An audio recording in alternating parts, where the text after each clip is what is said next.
Right. So we are looking tonight at management theories. Um, Russigan, I think it's going to be bad. It is going to be bad. It will be very bad. I think today was just too much for me. It was the last time. Right. How would you define the term theory? Give me other words that describes the word theory. Another term for the word theory. Because the truth is, whether it's a formalized thing or not, people have theories about everything. And often those theories depend on the assumptions we have about the universe. Those theories depend on our belief systems, our value systems. What is a theory? It's a concept. So every theory will have a number of concepts that it addresses. Nice, Brett. What is a theory? What makes a theory? For me, a valuable theory is one that can be used as a best practice. I think we see so many theories which are so far removed from reality that it is a best practice. And Tanya, to me, and that's spot on, a theory that's tried and tested becomes a best practice. Yeah, no, boy, you're excused, absolutely excused. Um, my theory is my wife wants me to be late. So we have theories about absolutely everything. And for me, theories are fantastic if you can use them within the context, in terms of what we do at least, of an organization. Give me examples of theories that we've learned over time and you've learned in undergrad that is a load of horse manure, or you consider a load of horse manure.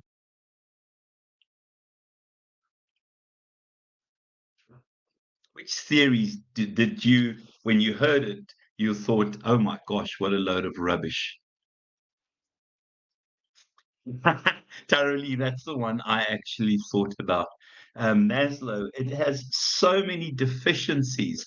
Pythagoras's theory is very important in terms of the world, but yeah, Maslow, my gosh, it has so many deficiencies. Now I know where it has so many deficiencies. So when we think of theories, it really is an indication of something that is tried and tested. So something like Maslow was based on opinions. There wasn't a lot of research that went into it.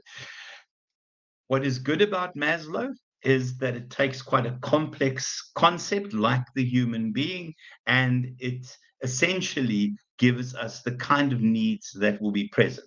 The nonsense about it's satisfied in a hierarchical fashion and all of that, we know that that is not true.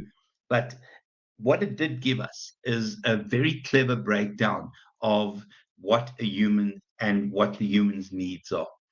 And so there are a couple of those. I mean, one of the theories that we use quite extensively is Hertzberg. We know that Hertzberg's theory didn't have a proper foundation in terms of the actual research that went into it, and the leaps and assumptions made in terms of Hertzberg makes it more a good idea than a good theory. Um, I don't know if you've ever done anything on Hofstede. Did you guys do Hofstede when you did some studies?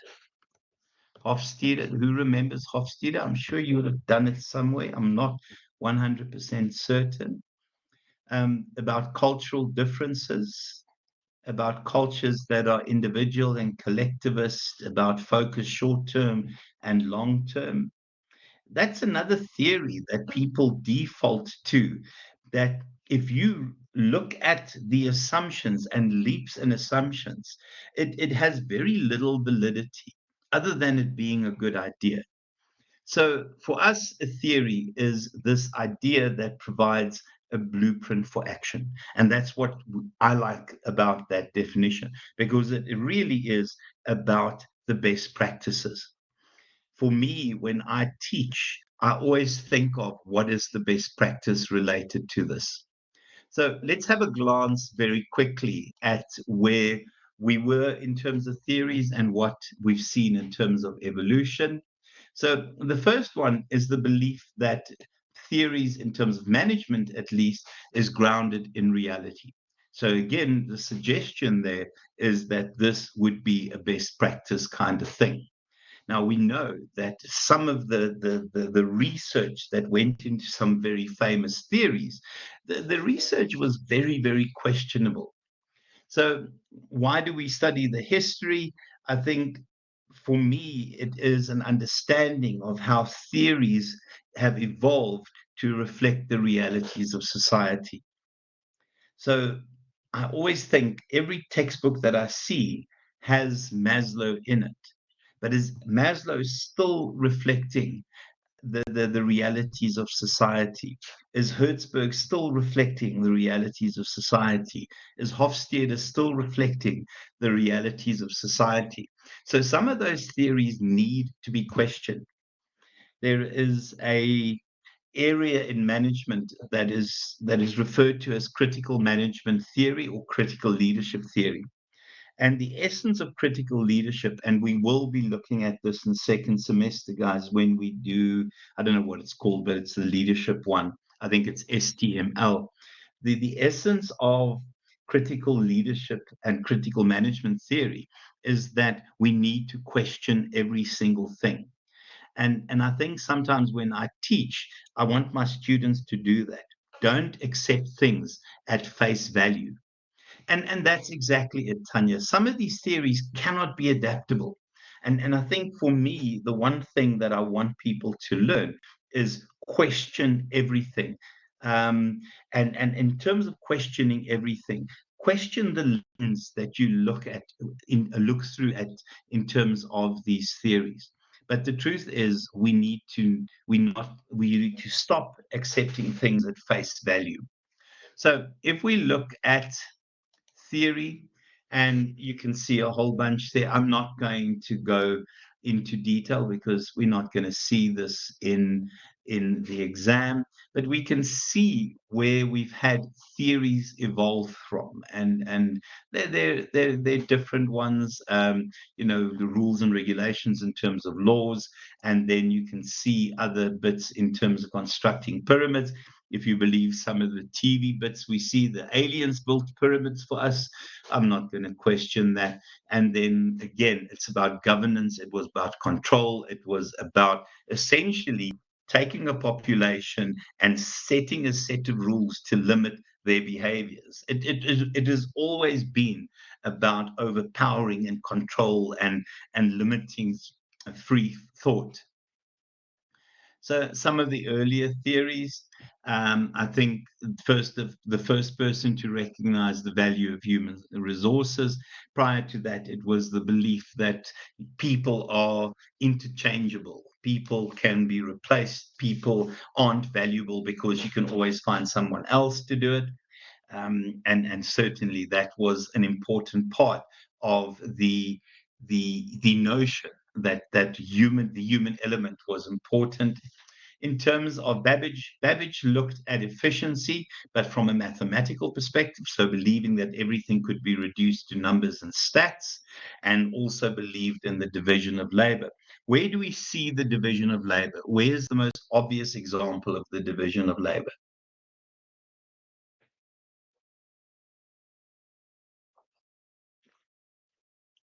Guys, it's the production line.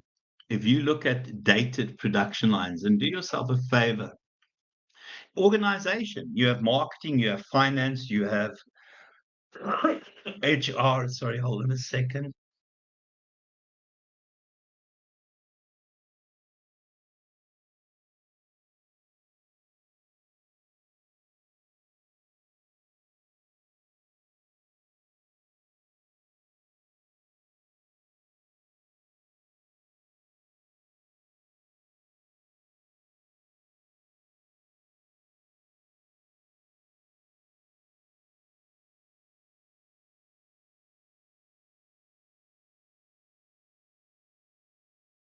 Right, we definitely see it in factories, guys. So you'll see that whenever I forget what I wanted to say, I fake a coughing attack. So, just believe that it was a coughing attack, not the fact that I don't know what the hell I'm talking about. In terms of the division of labor, the most obvious one is the division in terms of a production line. Departmentalization. Can I also just say, guys, if you look at degrees at universities, it's based along divisions and functional lines. You have a qualification in accounting, you have a qualification in HR, you have a qualification in marketing. It still guides the way we look at the world. And essentially we see it still everywhere. Right. And then some of the other theories in terms of the sort of scientific and administrative management. Scientific management was about effectiveness and efficiency. It was about Taylorism, and Taylorism was the individual that said everything can be measured in terms of efficiency. And he adopted the attitude that if you train a worker well enough in terms of where to stand, how to hold, how long it should take, you should have maximum efficiency. So for him, everything was about measurement. And to make people efficient, you had to find the ideal way of doing that. It's work study. Does anyone have work study in their organization? It's a term that I haven't used in such a long time. Work study. Who knows what work study is? What does it sound like, work study? Now, we don't call them work study engineers, we call them industrial engineers now. It's time and motion, Rasigan, 100% Boyo. It's time and motion studies where everything is measured and you believe you can train a person to stand in the right way, to hold things in a particular way, to behave in a particular way. And then administrative management, it was about the organization. And again, it was about divisions, it was about control, it was about leadership and the role of leadership, and also layers and structures in terms of the organization. So if we look at some of the scientific management bits, yeah, the first one, Gilbreth, they looked at a number of techniques to eliminate efficiency. The Gantt chart, all of you have seen it in terms of project management, and then also the idea of specialist management roles, which still guides the way that we actually provide qualifications. Where do we still see this kind of thing in action? Where do we see that in action still? Some of you watch it on a Sunday. It had the ability to reduce the time we put petrol and change tires to under 2 seconds. Who watches Formula One Grand Prix? Does anyone watch Formula One? Please don't tell me it's just me. Yes, I do remember. Guys, if you ever want to see this kind of efficiency and time in motion and work study, look at the pit crew. I think the current record for changing two tires is under 2 seconds. Oh, when you sit in the class and you think, oh, some people are going to so struggle to pass, Tanya. I mean, don't talk about my favorite sport like that. Good luck passing, Tanya, by the way. Tanya, haven't you lost plenty marks already just because, I don't know? Yeah, just to say, guys, if you ever have a moment, go onto YouTube and look at fastest pit stops ever. People changed 4 tires in under 2 seconds. And that's where we see this kind of efficiency and making sure that people are very good at what they do. And then other bits and pieces fail. It's teamwork, but it's also It's also having very clearly allocated roles and practice and practice and practice. The pit crew practices like sportsmen. They like professional sportsmen. It is so efficient. It is so quick. Fael, he gave us planning, organizing, leading, and controlling. To be honest, he had controlling as coordinating and something else, but it turned out ultimately to be the Polk bits. In terms of Urwick, he also looked at the idea of bringing together scientific and organizational management. And then Weber, yeah, Max Weber is an interesting guy. He believed that a structure to be effective had to have many layers with lots of people reporting to more people, and that control was essential. Now we know that that's not the case anymore, and we've moved away from, is it 1.8 seconds, Brett? Holy guacamole. 1.8 seconds. Mind you, it's a bit like going to Total or to Caltex.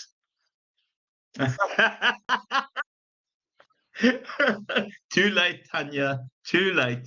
I know the truth when I see it. Okay, guys. And then in terms of some of the others, McLaren, holy nonsense. Okay. Dylan, structures are completely flattened. We see now we have three-tier structures. We have executive management, senior management, and the rest of the organization populated by self-managed or self-directed teams. So modern organizations who are light on their feet have very flat structures. The traditional tall and skinny and lots of people reporting to even more people, and this idea of a career ladder that spans ahead of you, those structures are disappearing. They date it. They render the organization too cumbersome and too slow to move around. Oh, Mandy, yeah. When people tell me that they're into flat structures, it tells me that you're a modern organization, that they think in terms of modern organization. And a modern organization, we know, senior team, sorry, at the top, executive team, senior team, and then the rest of the organization, the self-managed teams. And flat structures is the way it should be, because the world is an insane place, and to survive, structure follows strategy, and your strategy is to survive an insane world, which means you have to be light on the feet, guys. And then, yeah, in terms of some of the contributions, the first one, it gave us planning, organizing, leading, controlling.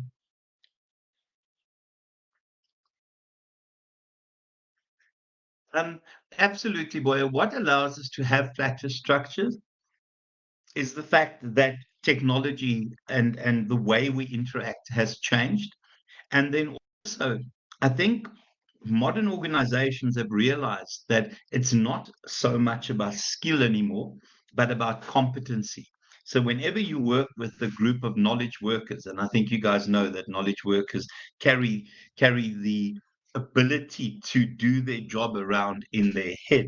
And it really is the idea, if you've got highly competent, highly bright people, why would you want a tall structure where you have a policeman watching another policeman? You give people freedom. You allow people to make their own magic. I mean, and we'll talk about this again.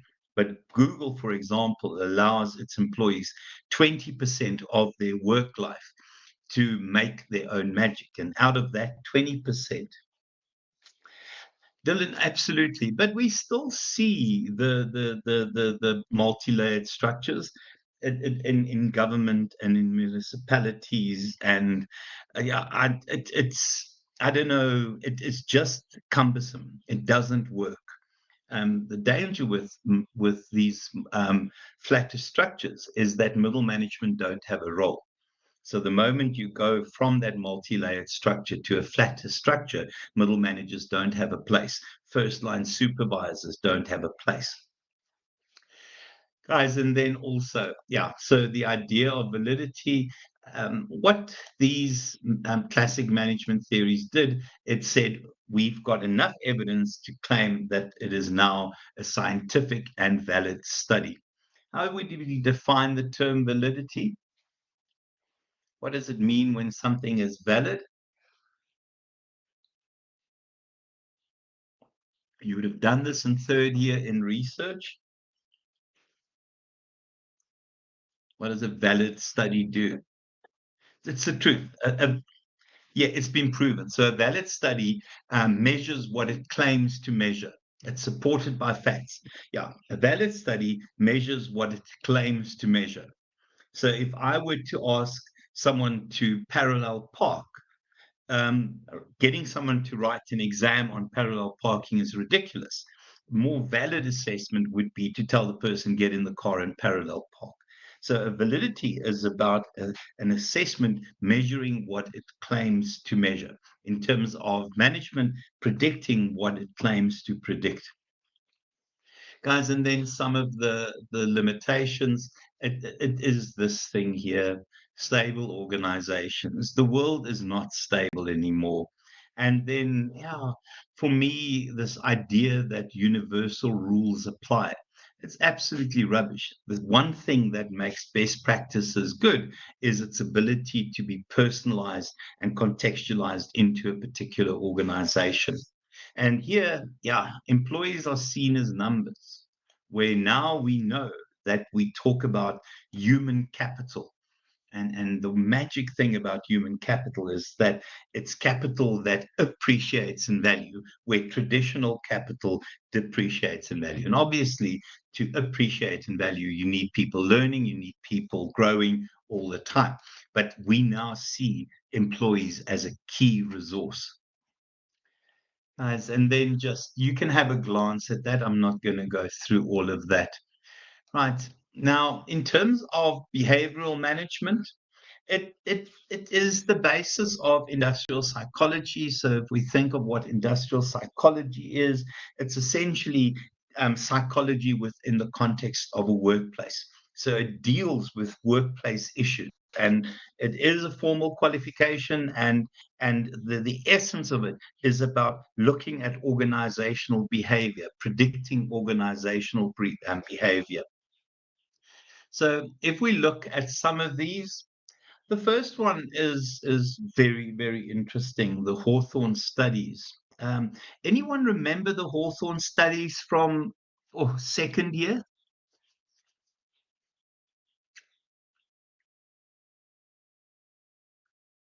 Anyone remember? Yeah, the Hawthorne studies looked at the relationship between illumination and productivity. So what the researchers never heard of it, Mandy. Oh gosh, I honestly thought you guys would have done it in undergrad. But it looks at the relationship between illumination, how light or how dark it is, and productivity. And what was interesting is that the researchers found that whether they made it lighter or darker, the productivity levels went up. So irrespective of whether you made it lighter or darker, initially yeah, you would have, Brett, the productivity levels went up. And it made the researchers think about what the reason behind it is. And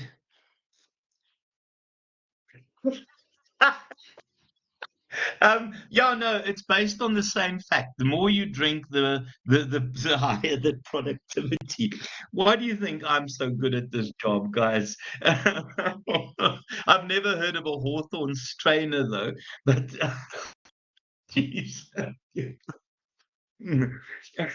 Tanya sounds like a wild woman. Yeah, boy, that's why they call me Doctor in terms of this thing here. Um, Guys, so in terms of the Hawthorne studies, and irrespective was light or darker, initially productivity levels went up. But once the employees became used to and it was at the Hawthorne factory, and once the employees became used to the presence of the researchers, productivity leveled off. And from there, they deduced that for the first time ever, employees believed that people were actually interested in their well being and not just in them as some sort of replaceable commodity. And it was a very, very clever way of essentially telling workers that you are valuable, you are important. Because up to that stage, it was about exploitation and it was about maximizing and getting the maximum pound of flesh at, at, at a minimum salary. Yeah, and then yeah, some others, overproducers and underproducers. I think we still see that kind of um, scenario in organizations. But I think what the realization was is that people make a difference. And at that stage, people make a difference way bigger than we previously assumed. And we now see the value of human beings in an organization. We see the importance of people in an organization. You see, I come from a world that believes, and people disagree with me, but I come from a world that believes that some people in an organization are irreplaceable. Any comments about my opinion? Some people in an organization are irreplaceable. You cannot replace them. They are so good. They are so valuable. They make such a contribution. You can't replace them. In terms of looking at people, we talk about the stars in the organization. I think some people are bloody difficult, almost impossible to replace. And when you think of your own workplace, each one of you will find a couple of people that fits into that category. That if that person goes, it is, oh my goodness. If one of the others go, you go, okay, thank goodness this person has gone.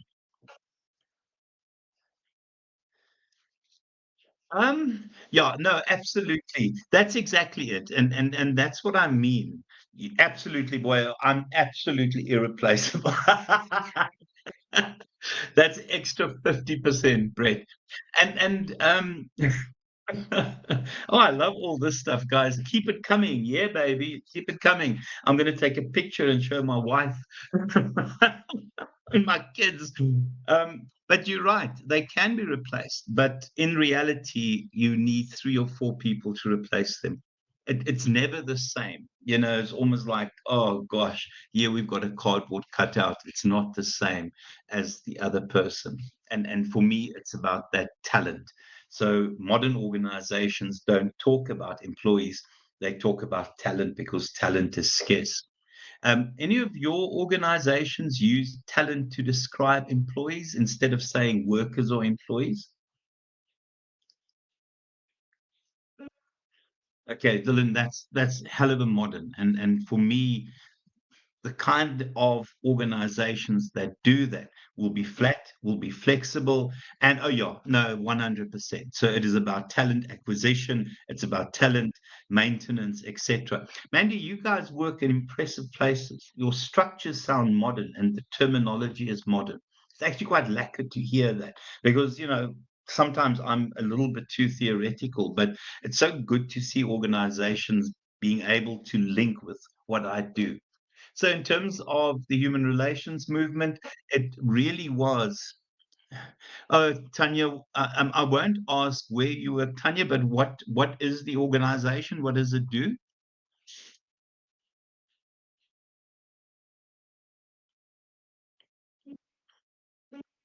Oh, sorry, Tanya. Oh my gosh. Gerardo, are you a public servant, boy? Yeah. Oh my gosh. Okay. I'm so sorry, boy. You get 25% just for pain and suffering. Which department are you in?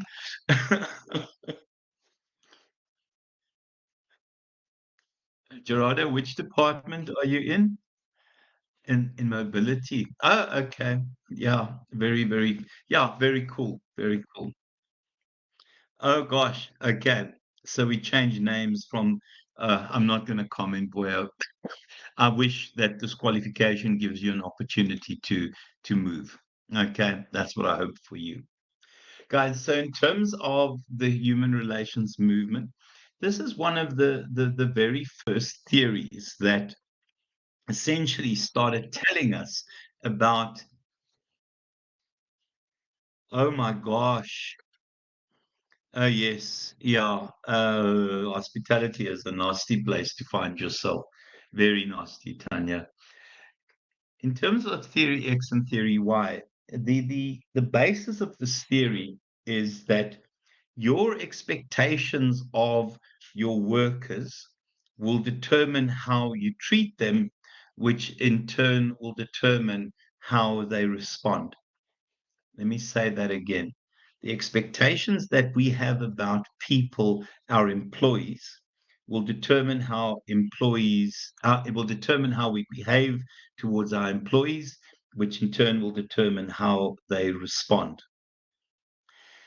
I don't know if you've come across the term. It's a self-fulfilling prophecy. Anyone hear that term before? Self-fulfilling prophecy.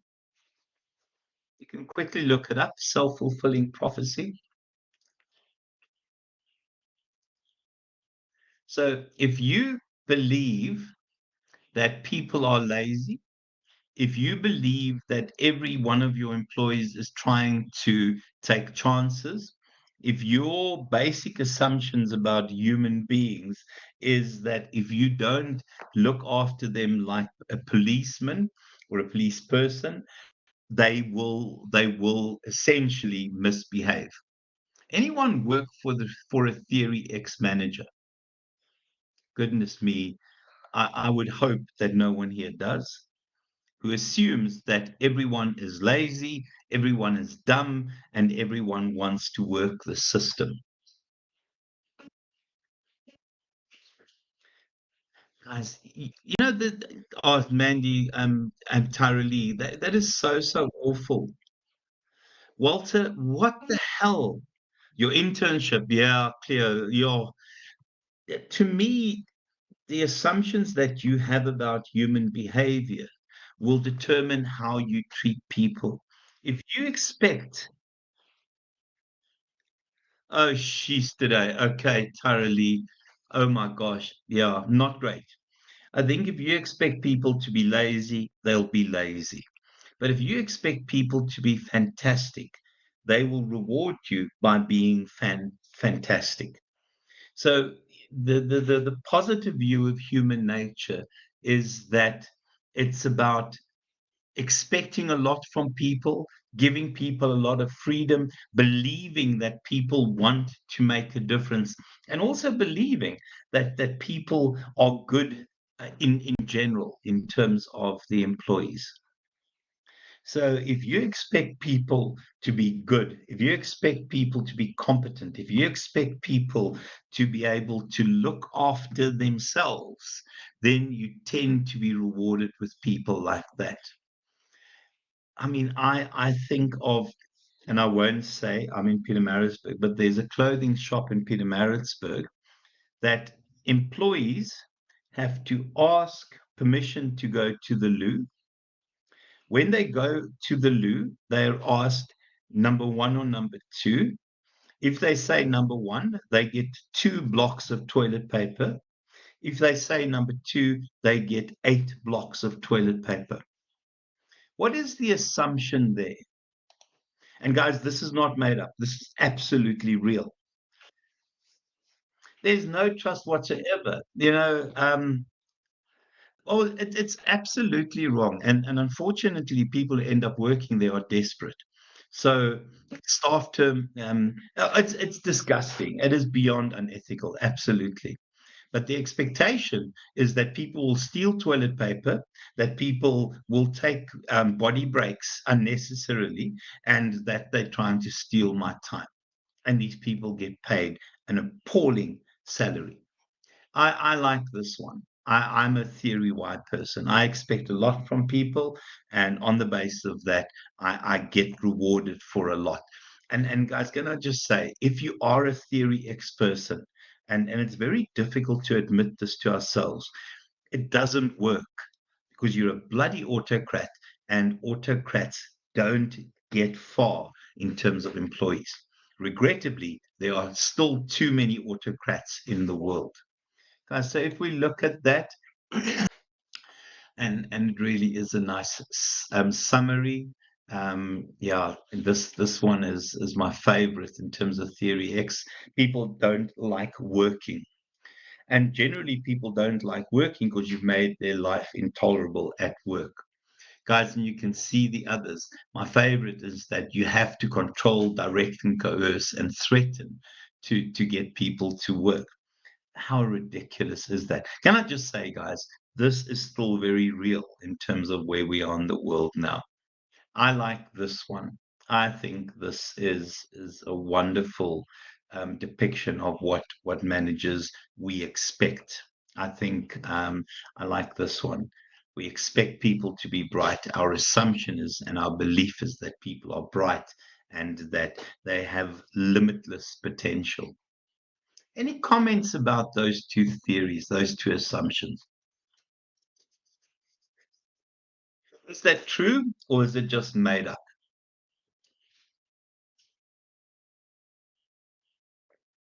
Will a theory Y get more out of people than somebody who's a slave driver and walks around with a baseball bat? Yeah, I love this. I love this. Mandy, absolutely. You want people to believe in the theory Y approach. Unfortunately, we still have so many theory X managers around because managers promote people who sound like, look like, talk like, behave like them.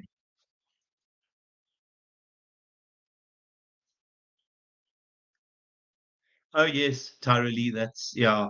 Oh, absolutely. Unemployment has its own set of issues. Self-image, there's so much. Shame, man. But it's better than unemployment. It is always better. Guys, and then organizational behavior. Um, Tanya, yeah, I think, yeah, you see, um, can I just show you something? I think there are two kinds of people in the world. The one kind of person, oh gosh, I can't draw straight. Sorry, I'm drawing with a mouse. Sees a career as a vertical thing, and essentially, the higher you climb that career ladder, the more successful you are, the bigger your office is, the more attractive your secretary is, the more salary you get, the better the benefits you get. Now, there are lots of people that aspire to that, and they see a career as this climbing thing. The danger with that is that thoroughly, that's 50% extra. Finally, somebody who appreciates my art. My gosh, you can turn it into an NFT as long as I get some money out of it. Guys.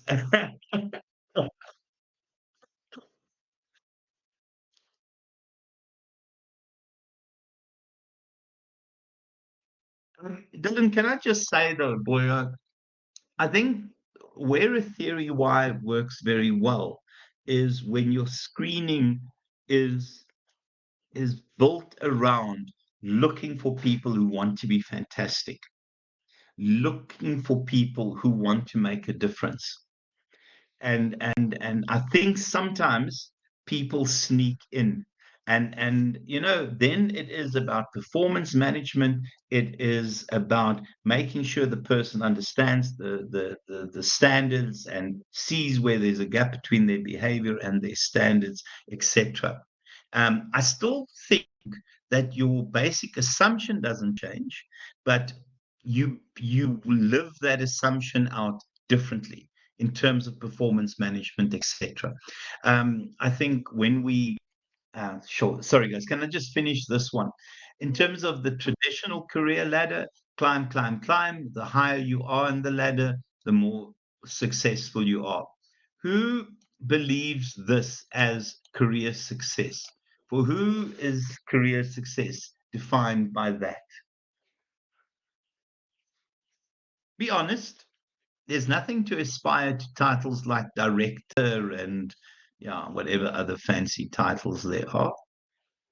You see, oh gosh, please don't tell me we've already discussed this in class because I do so many classes.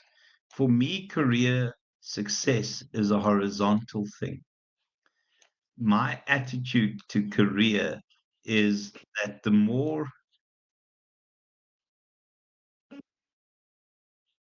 yeah, it's not everything. For me, career success is a horizontal thing. I believe that the more I learn, the more I can contribute, the more I contribute, the more I can earn. So it's possible for somebody who has that view of career success to to earn as much as a senior manager in an organization. So for me, and I agree with you, I like that definition, that description there, Fabian. But for me, I see that as career success, not that. And I think sometimes the power thing has to do with that because you think when you get title, you get authority, etc. Let me tell you, I'm a lecturer and I have a hell of a lot of clout in this place. Absolutely, Dill. I love that. And there's a wonderful theory, and we'll look at it in second semester. It's called servant theory. And have a read on servant theory. It is a wonderful, wonderful theory. Yeah. And then also, guys, just in terms of that earlier question from the 1 out of 10, you know, what happens in terms of selection processes, you encounter four different kind of people. You get people who are the so-called true positives. And a true positive is where the assessment instruments you use essentially accurately predicted how fantastic this person would be. Then you get the false positives. The false positives are those individuals that, based on your assessment, should be a shining light, but in reality turned out to be a dead battery. And then you have to start questioning your selection instruments. And then, guys, you get your true negatives. Your true negatives are those individuals that failed in terms of your assessment instruments. And then when they go elsewhere, you sort of hear that this person has failed. The other one that I worry about is this one, the false negatives. Some people are not good in terms of selection in terms of the actual interview and also other selection processes like the assessment instruments that you use, the psychometric tests, etc. And these are people you turn away, but they turn out to be superstars for another organization. I think sometimes when your selection instruments are good, Dill, what happens is that you only end up with true positives. And then every so often you'll have that 1 out of 10 that sneaks through into the system. Sorry, guys, I went on a bit of a tangent there. My apologies. Guys, so in terms of organizational behavior, it really is about psychology within the workplace. So we look at the role of teams, we look at individual differences, we look at making predictions in terms of how people would perform on the basis of the assessments instruments. We look at conflict management, we look at leadership, etc. In terms of behavioral management, I think the key thing is that it started giving us a sense of the value of employees. It also started showing us that there has to be a fit between the organization and the individual. There has to be a fit between the person and the team that the person is working within. That idea of fit becomes a lot more important. Some of the challenges, behavior is difficult to predict. For me, the way to predict behavior is past behavior is a very good predictor of future behavior. So what we try and do in terms of assessments is we try and determine how people would have behaved in the past, because past behavior is a very, very good predictor of future behavior. So if you think, for example, of somebody that is aggressive and violent at work, that person will be dismissed, and the guarantee is that person will behave in a similar way in a new job. So I like the idea of trying to assess how people would behave under different circumstances. Guys, you can have a glance at those. And then quantitative perspectives. I think in terms of quantitative perspectives, it is about measurement, it's about numbers, it's about stats, it's about mathematics, and trying to reduce every aspect of human behavior to numbers and statistics. So the kinds of things we use would be mathematical models, we would use computers and software, and those would suggest certain ways of treating people, certain ways of managing people, certain ways of tracking performance, etc. In terms of management science, yeah, it's about mathematical models. In terms of mathematical models, I think we often can see the use of mathematical models in terms of making predictions about the future, looking at probability, measuring probability, etc. And then, yeah, the focus is on that. It is about output, it's about maximizing performance. Guys, quantitative management, I think it's given us really good techniques. The Gantt chart, for example, and the use of Gantt chart in terms of um, project management. And the truth is, I believe you cannot reduce human behavior to stats and numbers. My oldest son is a mathematician and a scientist. He believes you can reduce everything to numbers and stats. So my assumption about people is slightly different to his. Oh, goodness me, what am I doing? Guys, and then be very careful that this is not an exam question or a test question. I would be, oh, sorry, an exam question. I would be envying this. Okay. So who remembers the systems theory? Who remembers the systems theory?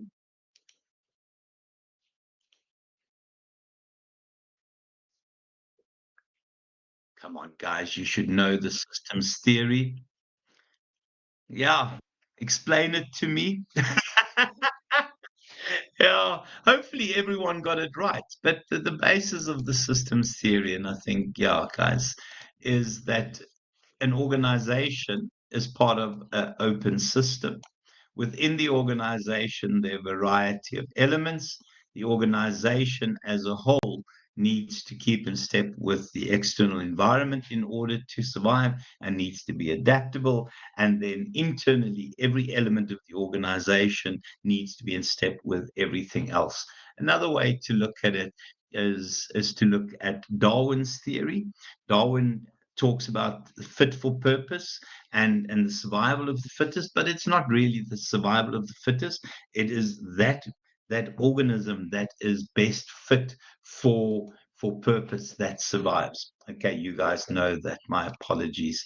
I don't even look at the assignment until I mark it, to be honest with you. And then synergy, we did explain synergy. How do we describe synergy? What is synergy? 1 plus 1 equals, in terms of synergy, working together.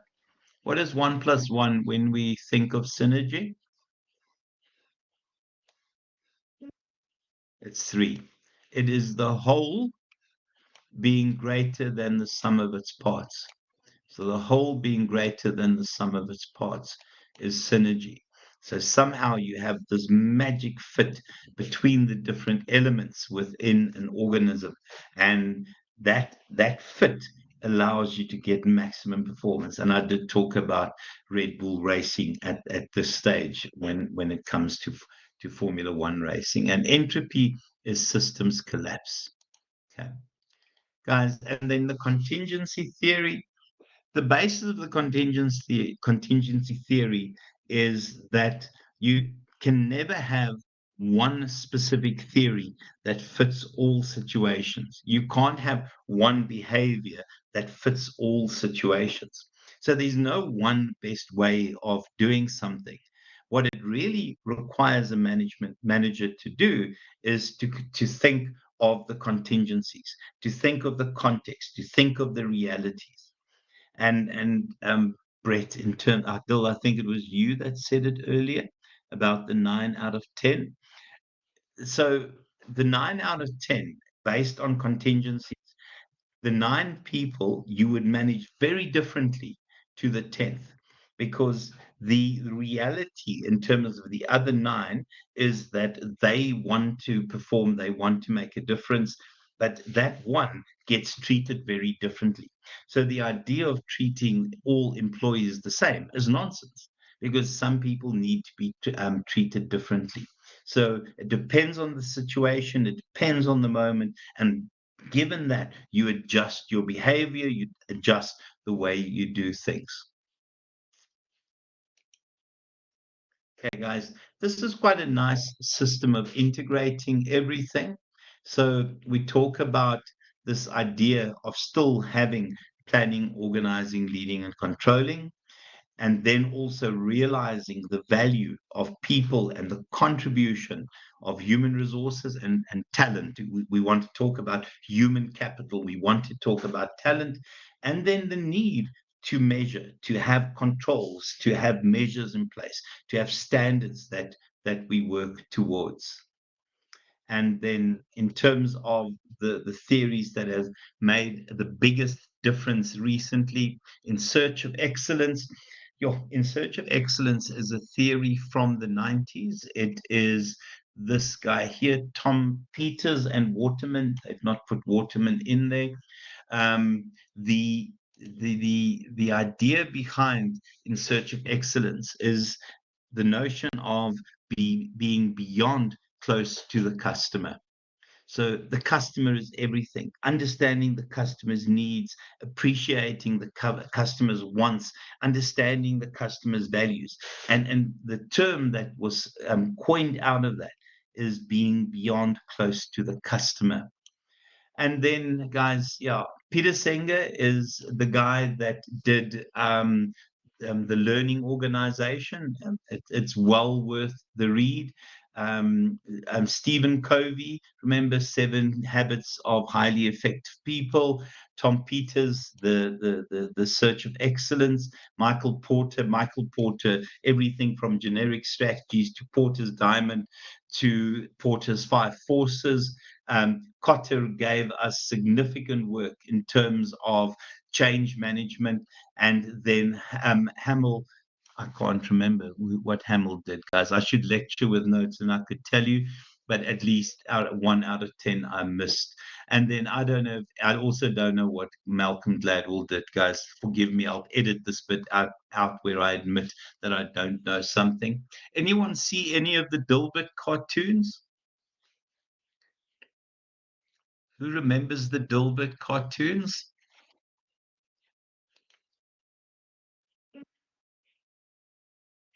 Let's see if I can find. They're very old, thoroughly, but it shows you how old I am. I think that's the indication. Hold on a second. But Dilbert had a wonderful take on on um, on modern workplaces. And we've learned so much about it. The layout was always based on cubicles. HR was hated. It really was an indictment of modern organizations. I wonder what we have here. And that's Mr. HR. Guys, please, please, please have a glance at some of the Dilbert cartoons, guys. And then obviously, you know, where are we now? So, what makes theories so difficult to follow, especially the dated ones?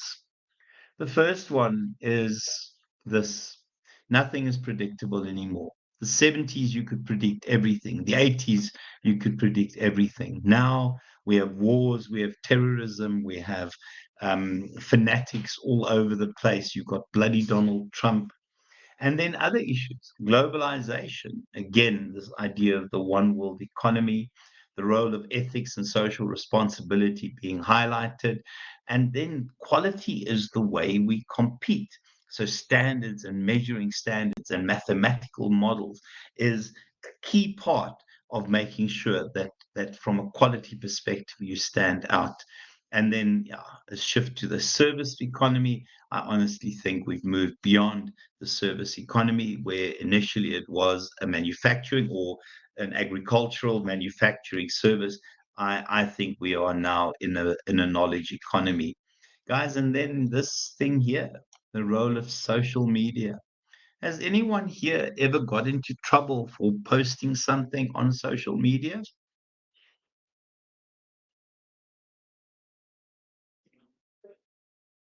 Come on, be honest. Anyone got into trouble for posting stuff on social media? No? Well done. Oh gosh, Mandy, no. Guys, I'm very impressed. I don't believe you, but I'm very impressed. Very careful. I'm very careful what I write and what I post. Very, very careful. I'd say it, but I would never email it. I would say it, but I would never email it. No, well, I'm extra cautious. Mind you, the Trump people hated me, so maybe, but I think that was doing good work. Guys, you can have a glance at the summary there. For the first time, we are finishing almost on time, guys. For the first time. Any questions?